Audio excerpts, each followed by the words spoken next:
Intellectually petty radio on your stereo. Don't compare us to anything, this a different scenario. We break records while we pushing the culture forward. Great music and big vibes right in that order. Intellectually petty radio on the stereo. Don't compare us to anything, this a different scenario. We break records while we pushing the culture forward. Great music and big vibes right in that order.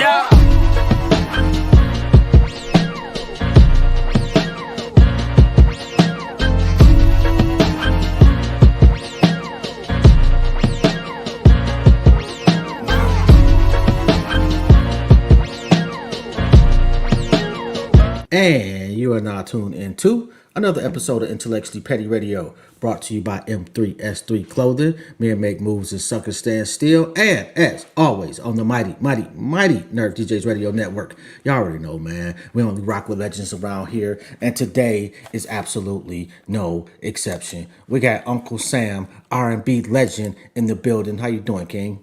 I'm good, bro. How you doing, man? I'm doing all right, man. How's life, man? How's your family? Oh, man, everybody good, man. Thanks for asking. What about yours, bro? It's been a rough day for me. I'm gonna be honest with you. Sorry to hear that. My prayers, brother. Yeah, man, I could use them. Yeah. Yo, so you go back a minute, man. You had a hit record with what was that? Stone Creek Records back in the '90s. Yeah, absolutely. Yeah, we definitely did. We made some moves. How you end up running into Boys to Men? I was in a play called A Good Man It's Hard to Find, man. For 3.5 years, man. We toured the country, and my role, it became like a leading role. At first, it was a supporting role, but as I got into, the arts of, doing the acting and singing at the same time and rapping at the same time, my role ended up being like the lead role of the play A Good Man It's Hard to Find. I played the son, Buddy, man. I played a young thug all the way through the play, and then at the end of the play, my brother had got shot with my jacket on, so they thought it was me. So I was real apologetic and, going through it because he didn't die. He was just in the hospital, and I was praying for a miracle, man. And I came up from the bed singing out of nowhere, and the crowd just went crazy every night all across the country, man. So that gave me opportunity to be able to see and meet all different types of people, because we sit in major cities like California for a month. We sit in New York for like 2 months. And I ended up running into a guy who was like best friends with Wanye Morris from Boys and Men. He was doing road managing for Jodeci at the time. They was on tour with, there was Boys and Men, Jodeci, and MC Hammer was on tour together. And so it was probably like about 1996 when I met him.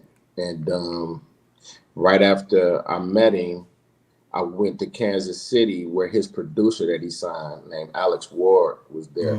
I started working on my demo. I was staying with my brother Todd Neal while I was in Kansas City. And we was working on the demo. One day he called me with Wanye on the phone. His name Charlie Finney, by the way. He called me with Wanye Morris on the phone, and I sung over the phone with Wanye on the line.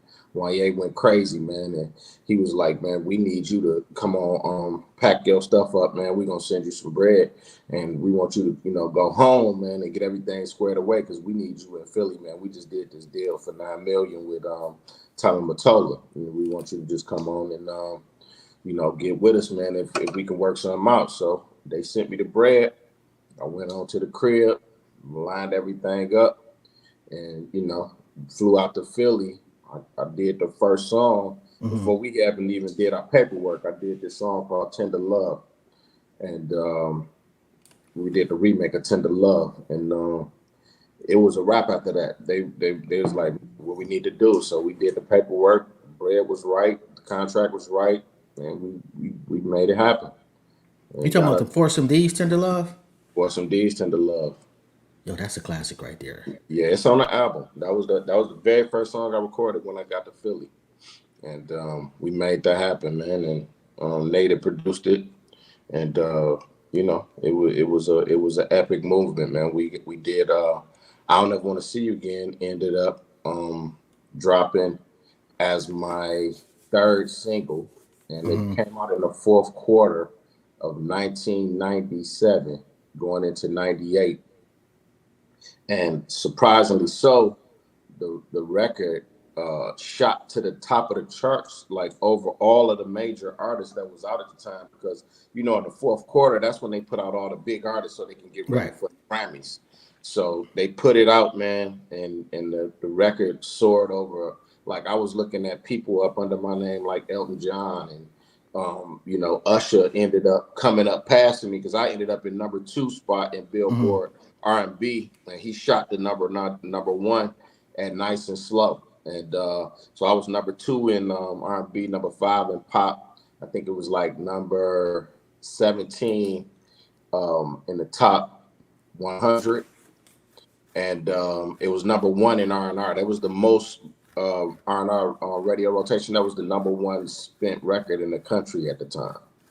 Yo, So, so how you feeling at that time? Like you surprised or you saw it coming? man, I wouldn't use the word surprise because I had faith that one day I would make it. You know what I'm Mm-hmm. saying? And I wasn't surprised, but I was definitely ecstatic. I was definitely excited, man, because coming up in Detroit, man, I ain't even got to tell you, growing up in the city, man, opportunities wasn't there for music. You know what I'm Yeah. saying? At that time, right now it's a mecca, but at that time, we didn't have that many people that opened doors for us. So the streets and all of those other things was what was compelling us. And I didn't know whether I was gonna be the one to make it out. I wanted to be the one. I ended up being the one. I prayed for it. I asked God for Sony. I asked God for Boys to Men, and He gave me both of them. Because at that time, Boys to Men wasn't even with Sony. I just always had, a real strong yearning to operate with Sony because they were so, well diverse in their business model. They wasn't just music. You know what I'm Yeah. saying? And So Boys to Men was man.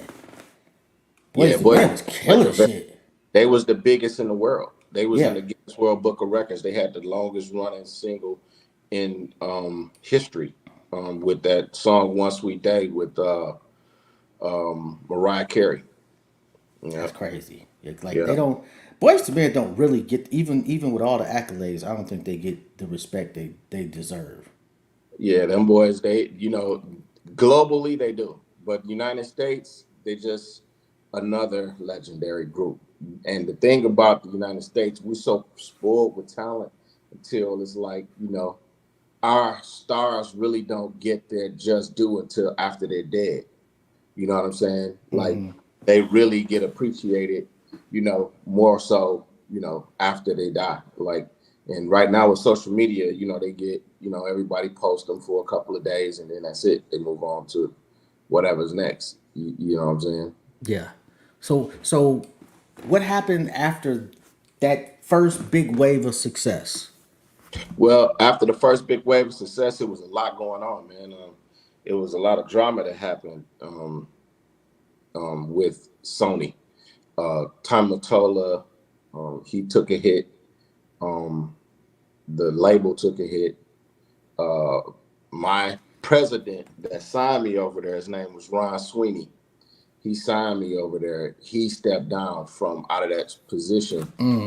Um, and when he stepped down out of that position, in the music game, when you really want to go in with who you came with, you want to leave Yeah. out with who you came with. You know what I mean? Because a lot of times who coming in next, they coming in with their crew. They coming in with who they already got in mind. They want Yeah. to put their bread behind. So I was blessed and able to get released from out of the contract with Epic at that time.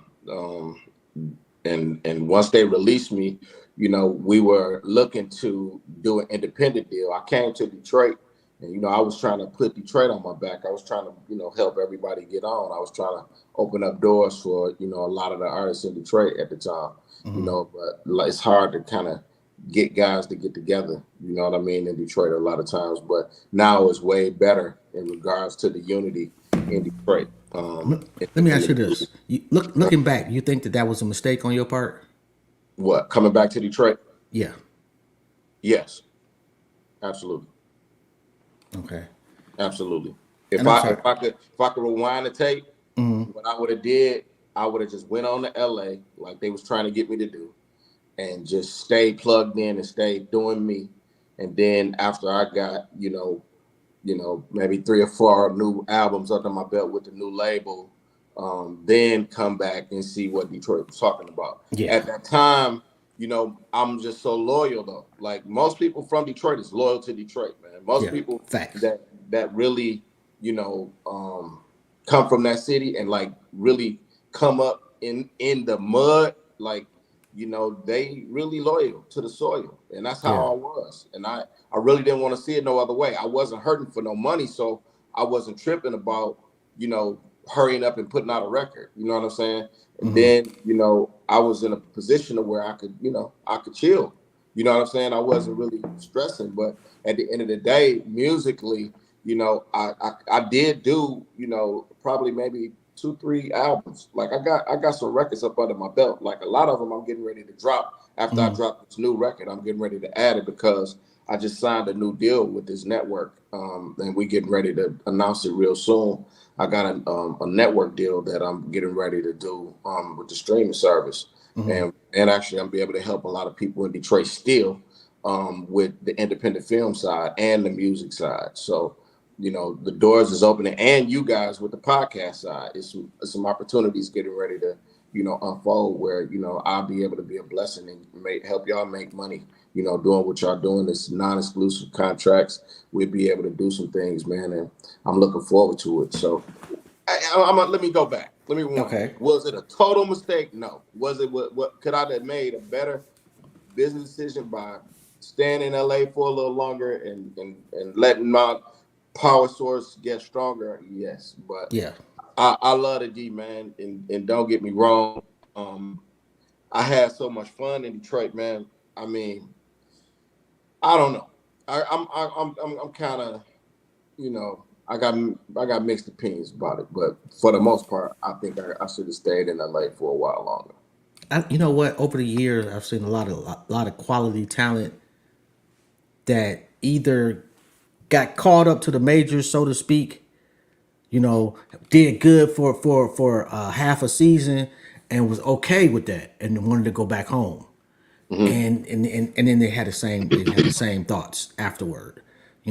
I think sometimes our love for the city, it gives us a ceiling that it's almost like we create a glass ceiling because we want to be that one that brings the whole city up, but sometimes we bump our head and don't realize it, Yeah, and I a mean, lot of us guilty of that. yeah, it is. I mean, it's the thing of it is, like I said, at the end of the day, when you from there and when you from there and you see the hurt, the pain, and the potential, and in that order, when you see the hurt, the pain, and the potential, it's like you want to be the one that help Yeah. bridge that gap, man, because it's a lot of talent in the D. You know what I'm saying? But you got to think the spirit of Motown never left that town. Like the energy and the music talent, the music talent is still present in that town. The only thing is missing is the money in the industry. That's the only thing is missing. Now, we starting to get a nice spurt, you know what I mean, of talent that's elevating in Detroit. My son is one of the top rappers out of Detroit right now. Samuel Shabazz. He's with the Wavy Gang with Babyface. You know what I'm saying? He's doing real good in the city.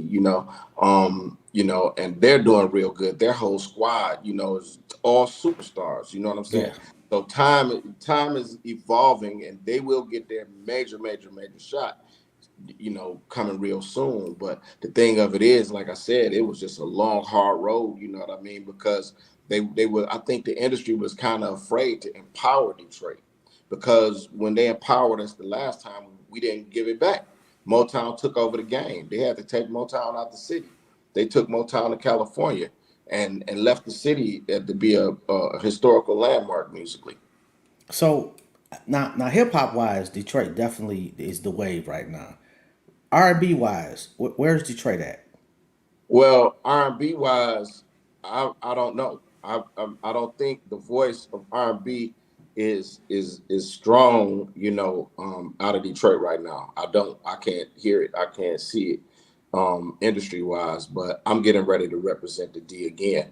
And I have resources and I have, I have my foot already in the dirt. So all I got to do is really kind of just make my mark again, with this new project that we getting ready to drop. And I can Okay. step up and, again, this time I have a distribution unit, to where I don't have to come back to the city to make it happen. I can do it from where I am. And the way that they've set up the, social media and all of the digital footprints, it's an easier task to be able to open doors for, the city, to be able to help it thrive even more so than what it is. Is love music dead? Love music is never dead because it's people that love, even though it's not as what I would say relevant in the minds of the culture as it was at a certain time. It's still people that love to love. It's still people that love to listen to love music. It's still an audience for it. It's not this the way the culture is now. You know, it's almost like the propaganda and the music is kind of turning people to lower the standard in relationships. Yeah. That it's like it's glorifying hate and it's glorifying ratchetness. It's glorifying single, quietly miserable, not telling everybody you miserable being single. They trying to make it look good and they trying to make it look like it's the thing to do. But when they go home to that little puppy and that empty house, they really be wanting somebody to be there with them. You know what I Yeah. mean? Yeah. So, you know, I think love music has a lane and I'm gonna drop some. Like I'm really trying to still put the peroxide in the womb. You know what I mean? Like I got music. My album is called Couples Therapy. So, it's exactly what you're talking about right now. Love music is really the key, to bringing at least a moment in a relationship that was getting ready to dissipate or dissolve. Like it's a moment you can share between two people where you couldn't figure out the words to say, but you could put the song on and let Yeah. the song talk for you. Like that's another thing too. Like because the music is not being pushed, in a love direction, is pushed in a hate direction or pushed in a glorified, street guy direction or a glorified hooker, like they because that's really what they are, the way that they plan themselves, musically, they glorifying all of these entities that really shouldn't be glorified in our neighborhoods because it's not the way we want our children to go. It sound good and it feel good to us in the club, but when Yeah. you ride and take your kids to school, that ain't nothing you want to play. You know what I'm saying? So, Man. but they putting the bag behind that, and they really pushing that narrative, and they pushing that to the point to where, we're getting comfortable with it. It's like even when you look at television, the way that they showing everything on TV now, like they didn't used to do that when we was growing No. up. They You know left what I something to mean? the imagination. Yeah, it left a lot to the Yeah. imagination. The You know what storyline I'm was more saying? important than the ass. Yeah, absolutely, bro. And the thing of it is now is like they show it all. They don't leave nothing out. You know what I'm saying? They showing it all, and they desensitizing us to showing it all, and they desensitizing us to hearing it all. So it's like we are slowly but surely letting that age margin grow to be able to be exposed to any and everything musically and visually. And that's the agenda they pushing. So, when it comes to love, when it comes to fixing the family, when it comes to, bringing the family back together and putting that man back in the house and helping that man, take care of those kids with that woman. When it comes to that, that is something that they trying to cover up and hide and push to the back burner till it really ain't no more, so they can continue to destroy us as a family unit and destroy our women because they're without a man, and making them become more masculine when and it's like they're operating in an unnecessary masculine energy, because they having to take on more fights than they supposed to, because they pushing all the men out. But And you know what? And I'm gonna play devil's advocate on that too. Like we doing a horrible job too as men. yeah, but I mean, but We you getting locked. We getting locked up. We falling into the goofy shit where we hyper masculine. We got to do a better job of protecting our women. But like I said, that was the agenda. Yeah. The ones that you're talking about used to be boys. All of the energy that you're talking about right now, those were boys that was raised in homes by just their mama. That's why they're so hyper masculine, because really they're emotional. That's the that's the equivalent to hyper masculine. You over the top. You don't have to be all of that. You don't have to do all of that. When you're a man, you ain't got to go over the top to tell people or show people that you're a man. Just be that. But when you are trying to overcompensate for something because really on the inside you hiding something, which is the fact that you really ain't that tough. You really a emotional kid, scared. Really, you got a lot of other stuff you trying to hide and you ain't dealt with, trauma you ain't dealt with because you wasn't raised by no real guy. Yeah. When you raised by a real guy, you take on real guy characteristics. These guys ain't been raised by no real guys. They've been raised by their mama. And their mama did the best they could. You know what I'm saying? That, trying to raise them to be a man. But there's certain things that you still need some male influence around you to show you how to function in certain situations. And these guys don't have those tools. So they going to jail because they don't know how to calm down and rationalize and talk a situation out when you don't have to be violent all the time. Violence is not always the answer. Now, I'm not saying it ain't never the answer, but I'm saying it ain't always the answer. Yeah. Sometimes you can work a situation out by talking to a guy a certain way. But you don't need to kill a nigga for stepping on your shoes. Come on, man. You ain't got to do all of that. You ain't got to be sucker stroking, killing these women because they want to be with somebody else. You're killing who they with because you want them to yourself, but you don't know how to treat them. You know what I'm saying? And killing guys because your woman like them. You know what I'm saying? Like that's crazy. These guys get real weird out here, and their emotions is, getting the best of them. But they big old strong men with guns, but they got a woman in their chest. For real. Yo, when is the new project dropping? Well, we have not set the date for the whole album yet, but we've been talking strongly about dropping a single on Halloween. Okay, that sounds dope. Yo, if people want to get in contact with you, how they go about doing that? As a matter of fact, can you tell us what the streaming service is? I just signed a deal with Radiant. Y'all the first one to get this information. I just signed a deal with Radiant Saturday.